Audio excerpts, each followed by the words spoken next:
ഈ 2026 നിയമസഭാ തെരഞ്ഞെടുപ്പിനെ മുന്നിൽ കണ്ടുകൊണ്ട് ഏറ്റവും ആദ്യം സ്ഥാനാർത്ഥികളെ പ്രഖ്യാപിക്കുക BJP ആയിരിക്കും.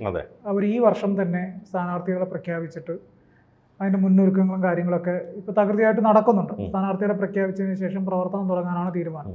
താഴെ തട്ടിൽ അവരുടെ മണ്ഡലത്തിൽ വിജയിക്കാൻ സാധ്യതയുള്ള സ്ഥാനാർത്ഥികളെ, അത് താമര ചിഹ്നത്തിലാണെങ്കിൽ അങ്ങനെയല്ല, ജനസമ്മതിയുള്ള സ്വതന്ത്രരെ നിർത്തിയിട്ടാണെങ്കിൽ അങ്ങനെ സ്ഥാനാർത്ഥികളുടെ പേര് വിവരങ്ങൾ കൊടുക്കാൻ സംസ്ഥാന നേതൃത്വം ഏകദേശം ഒരു 2 മാസം മുമ്പേ തന്നെ ആവശ്യപ്പെട്ടിട്ടുണ്ട്. അത് ഈ ശരിക്കും പറഞ്ഞു കഴിഞ്ഞാൽ രാജീവ് ചന്ദ്രശേഖർ കേരളത്തിലേക്ക് വരുമ്പോൾ അദ്ദേഹത്തിന് ദേശീയ നേതൃത്വം കൊടുത്ത ചില നിർദ്ദേശങ്ങളുടെ അടിസ്ഥാനത്തിലാണ് ഇത്തവണത്തെ നിയമസഭാ തെരഞ്ഞെടുപ്പ്, ഈ വരാൻ പോകുന്ന നിയമസഭാ തെരഞ്ഞെടുപ്പിൽ കൃത്യമായിട്ടുള്ള പ്രാതിനിധ്യം BJPക്ക് നിയമസഭയ്ക്കകത്ത് ഉണ്ടാകണം എന്നതാണ് കൊടുത്ത നിർദ്ദേശം. അപ്പോൾ അതിന് എന്ത് വേണമെങ്കിലും നിങ്ങൾ ചെയ്തോ, പൂർണ്ണ പിന്തുണ ദേശീയ നേതൃത്വത്തിനുണ്ട് എന്നാണ്. തീർച്ചയായിട്ടും. അപ്പോൾ നമ്മൾ പറഞ്ഞു വരുന്നത് ഇപ്രാവശ്യത്തെ നിയമസഭാ തെരഞ്ഞെടുപ്പിൽ ഇപ്പം നേരത്തെ മത്സരിച്ച BJP നേതാക്കളാണെങ്കിൽ തന്നെയും അവരുടെ മണ്ഡലങ്ങളെല്ലാം ഷഫിൾ ചെയ്ത് വിജയിക്കാൻ വേണ്ടിയുള്ള സാധ്യതയുള്ള മണ്ഡലങ്ങൾ കൃത്യമായിട്ട് BJP നേതൃത്വം തന്നെ നിശ്ചയിച്ച് കൊടുത്തു തുടങ്ങി എന്നുള്ളതാണ് വിവരം.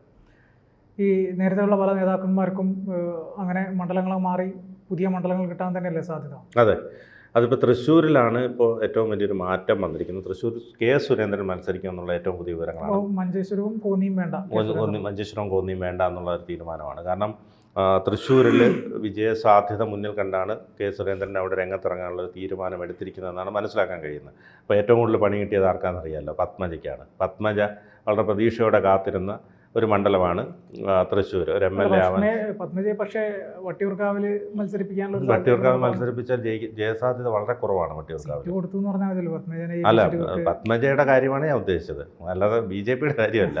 പത്മജയെ സംബന്ധിച്ച് ഏറ്റവും അധികം വിഷമം ഉണ്ടാകുന്ന ഒരു സംഭവമാണ്. കാരണം സുരേഷ് ഗോപി അവിടെ വലിയ ഭൂരിപക്ഷം നേടിയ ഒരു മണ്ഡലമാണ്. അപ്പോൾ അതുകൊണ്ട് തന്നെ ആ മണ്ഡലത്തിൽ സുരേന്ദ്രന് നിഷ്പ്രയാസം ഒരുപക്ഷെ ജയിക്കാൻ കഴിഞ്ഞേക്കും. കാരണം സുരേഷ് ഗോപി കൂടി അവിടെ പ്രചരണ രംഗത്തെത്തുകയും ഒക്കെ ചെയ്താൽ. പത്മജയെ സംബന്ധിച്ചിടത്തോളം വട്ടിയൂർക്കാവ് എന്ന് പറയുന്നത് K മുരളീധരൻ്റെ സ്വന്തം തട്ടകമായിരുന്നു. പണ്ട് കരുണാകരനൊക്കെ ഉണ്ടായിരുന്ന കാലം തൊട്ടേ ഉള്ള ആ ഒരു മണ്ഡലമാണല്ലോ. അത് പിന്നെ പുനർനിർണ്ണയമൊക്കെ വന്നിട്ടുണ്ടാകും. പക്ഷേ എന്നിരുന്നാൽ കൂടിയും വട്ടിയൂർക്കാവ് പക്ഷേ ഇപ്പോൾ പ്രശാന്ത് അവിടെ പിടിച്ചടക്കിയിരിക്കുകയാണ്. അപ്പോൾ അതുകൊണ്ട് തന്നെ വട്ടിയൂർക്കാവ് ഒരു LDF സുരക്ഷിത മണ്ഡലമാക്കി വെച്ചിരിക്കുന്നൊരു മണ്ഡലങ്ങളിലൊന്നാണ് വട്ടിയൂർക്കാവ്. അവിടെ ഇപ്പോൾ പത്മജയെ കൊണ്ടത് BJP സ്ഥാനാർത്ഥിയാക്കി കഴിഞ്ഞാൽ പത്മജ 3ാം സ്ഥാനത്തേക്ക് പോകുന്നുള്ള കാര്യത്തിൽ തർക്കമില്ല. ഒരു സീറ്റ് കൊടുത്തെന്നും ആവും, അങ്ങനെയും വരാം. അപ്പോൾ അതുകൊണ്ട് പത്മജയെ തൃപ്തിപ്പെടുത്താൻ വേണ്ടി ഒരു സീറ്റ് കൊടുത്തു എന്ന് മാത്രമാകാം. ഒരു പക്ഷേ ചിലപ്പോൾ K മുരളീധരനായിരിക്കാം അവിടെ കോൺഗ്രസ് സ്ഥാനാർത്ഥിയായി വരിക. അപ്പോൾ VK പ്രശാന്തും LDF സ്ഥാനാർത്ഥിയായി വരുമ്പോൾ സ്വാഭാവികമായി അവിടെ ഒരു കൗതുകമുള്ള മത്സരം നടക്കുന്നതിനപ്പുറം VK പ്രശാന്ത് തന്നെ ജയിച്ചു പോകാനാണ് സാധ്യത. കാരണം ഇവർ സഹോദരങ്ങൾ തമ്മിലുള്ള പോരും ഒക്കെ കാണാനുള്ള ഒരു സാധ്യത കൂടി അവിടെ മുന്നിൽ കാണുന്നുണ്ട്. അപ്പോൾ മുരളീധരനെ സംബന്ധിച്ചിടത്തോളം ഇനിയിപ്പോൾ കോൺഗ്രസ് അധികാരത്തിൽ വരും എന്നുള്ളൊരു പ്രതീക്ഷയിൽ നിയമസഭയിലേക്ക് മത്സരിക്കും. സ്വാഭാവികമായും ഒരു പ്രധാനപ്പെട്ട സീറ്റ് കൊടുക്കുകയും ചെയ്യും. വട്ടിയൂർക്കാവ് പുള്ളിയുടെ സുരക്ഷിത മണ്ഡലമായിരുന്നു. പക്ഷേ അദ്ദേഹത്തെ രക്തസാക്ഷിയാക്കാൻ വേണ്ടി പല കളികളും കളിച്ചു. വടകര കൊണ്ട് നിർത്തി, തൃശ്ശൂർ കൊണ്ട് നിർത്തി, അവസാനം കയ്യിലുണ്ടായിരുന്ന മണ്ഡലം വരെ പോകുന്ന സാഹചര്യത്തിലേക്ക് കാര്യങ്ങളെത്തി. അപ്പോൾ അതുകൊണ്ട് വട്ടിയൂർക്കാവിനെ സംബന്ധിച്ചിടത്തോളം വട്ടിയൂർക്കാവിൽ ഒരു പക്ഷേ പത്മജ വന്നാൽ 3ാം സ്ഥാനത്ത് പോകും. അതേസമയം തൃശ്ശൂരിലാണെങ്കിൽ സ്വാഭാവികമായിട്ടും പത്മജയ്ക്ക് ജയിക്കാനുള്ള സാഹചര്യമാണ് ഉണ്ടായിരുന്നത്. അത് സുരേന്ദ്രൻ മുൻകൂട്ടി മനസ്സിലാക്കിക്കൊണ്ടാണ് സുരേന്ദ്രൻ അവിടെ മത്സരിക്കുമെന്നുള്ള പുതിയ വാർത്തകൾ പുറത്തു വരുന്നത്. അപ്പോൾ ഏതായാലും ഈ ഉദ്ധവ് സൂചിപ്പിച്ചതുപോലെ തന്നെ BJP കളം മാറ്റി ചവിട്ടുന്ന പല പരിപാടികളിലേക്കും കാര്യങ്ങൾ എത്തും. ഇപ്പോൾ തിരുവനന്തപുരത്ത് ഇപ്പോൾ രാജീവ് ചന്ദ്രശേഖർ മത്സരിക്കും. അതോടൊപ്പം തന്നെ കോൺഗ്രസ്സിലെ VS ശിവകുമാർ ഇപ്പോൾ കോൺഗ്രസ്സിൽ അതൃപ്തനാണ്. അദ്ദേഹത്തിന് കോൺഗ്രസ് ഒരുപക്ഷെ സീറ്റ് നൽകിയില്ല എങ്കിൽ അദ്ദേഹത്തിന് ഷുവറായിട്ടും പോകും. അദ്ദേഹത്തിൻ്റെ മണ്ഡലത്തിൽ BJP സ്ഥാനാർത്ഥിയായിട്ട് VS ശിവകുമാർ മത്സരിക്കും. അങ്ങനെ കുറേയേറെ ഇപ്പം നിയമവും വട്ടിയൂർക്കാവും അങ്ങനെ കുറച്ച് BJPക്ക് സാധ്യതയുള്ള കഴക്കൂട്ടം BJPക്ക് സാധ്യതയുള്ള കുറേയേറെ മണ്ഡലങ്ങളുണ്ട്. അപ്പോൾ ആ മണ്ഡലങ്ങളിൽ തിരുവനന്തപുരത്ത് തന്നെ സീറ്റ് കൊടുക്കണ്ടേ? മുരളീധരന് മിക്കവാറും കഴക്കൂട്ടായിരിക്കും കൊടുക്കുക. മുരളീധരന് കഴക്കൂട്ടത്ത് നല്ല സ്വാധീനമുള്ള മണ്ഡലമാണല്ലോ. അപ്പോൾ അതുകൊണ്ട് മുരളീധരൻ കഴക്കൂട്ടത്ത് മത്സരിക്കാൻ സാധ്യതയുണ്ട്. ശോഭാ സുരേന്ദ്രന് ആലപ്പുഴ അല്ലെങ്കിൽ ആറ്റിങ്ങിലോ ഒക്കെ കൊടുക്കാനുള്ള സാധ്യത കാണുന്നുണ്ട്. അപ്പോൾ ഇനി അത് എന്തൊക്കെയാണെന്നുള്ള കാത്തിരുന്ന് കാണേണ്ടി വരും. ഏതായാലും മഞ്ചേശ്വരത്തിന് ആര് നിൽക്കും എന്ന കാര്യത്തിൽ അതെ അതെ പിന്നെ ഈ പറഞ്ഞ പോലെ പാലക്കാട്ട് കൃഷ്ണദാസ് സാരി MD രമേശ് അടക്കമുള്ളവർക്കൊക്കെ ഓരോ സീറ്റുകൾ പല സ്ഥലത്തുമുണ്ട്. പിന്നെ കൊല്ലം ജില്ലയിലെ ചാത്തന്നൂർ 2ാം സ്ഥാനത്ത് BJP വന്നൊരു മണ്ഡലമാണ്. 15,000 വോട്ടിൻ്റെ ഭൂരിപക്ഷത്തിനാണ് അത് ജയലാൽ ജയിച്ചത്. ജയലാലിൻ്റെ ടേം കഴിഞ്ഞിരിക്കുന്നു. 3 ടേം ആണ് കഴിഞ്ഞെന്ന് തോന്നുന്നു. കഴിഞ്ഞു. അപ്പോൾ സ്വാഭാവികമായിട്ടും ജയലാലിന് ഇനി മത്സരിക്കാൻ കഴിയില്ല. അതുമാത്രമല്ല, ഒരു ഹോസ്പിറ്റലുമായി ബന്ധപ്പെട്ടുള്ള ആരോപണങ്ങളുടെ നിഴലിലാണ് അദ്ദേഹം.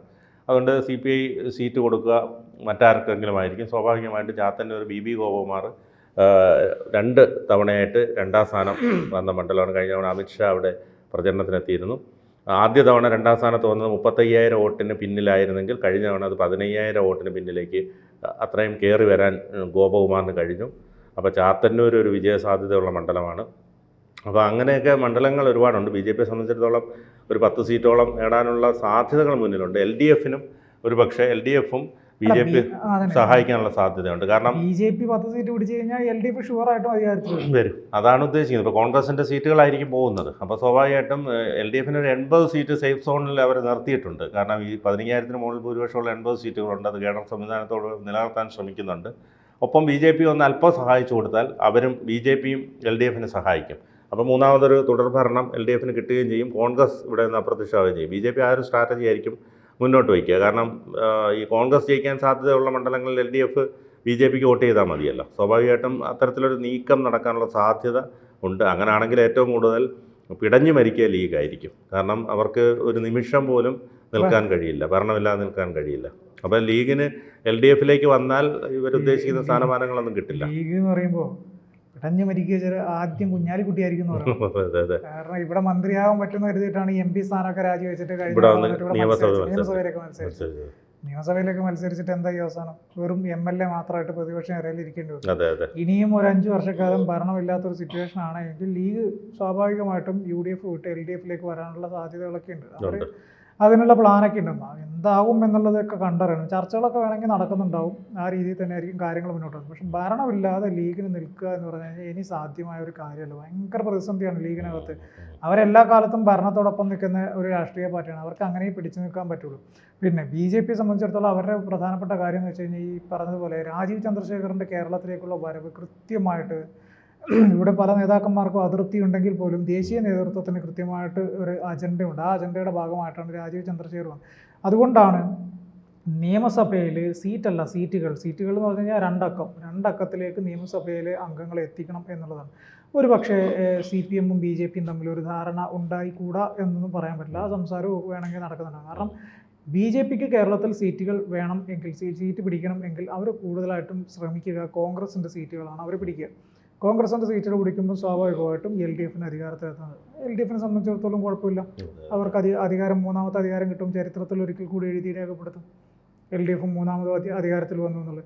എന്തായാലും പല പുതിയ മാറ്റങ്ങളോടുകൂടിയായിരിക്കും BJPയുടെ പട്ടിക വരാൻ പോകുന്നത്. പല പ്രമുഖരും കഴിഞ്ഞ തവണ മത്സരിച്ച പല മണ്ഡലങ്ങളിലും മാറ്റം വരാനുള്ള സാധ്യതയും കാണുന്നുണ്ട്.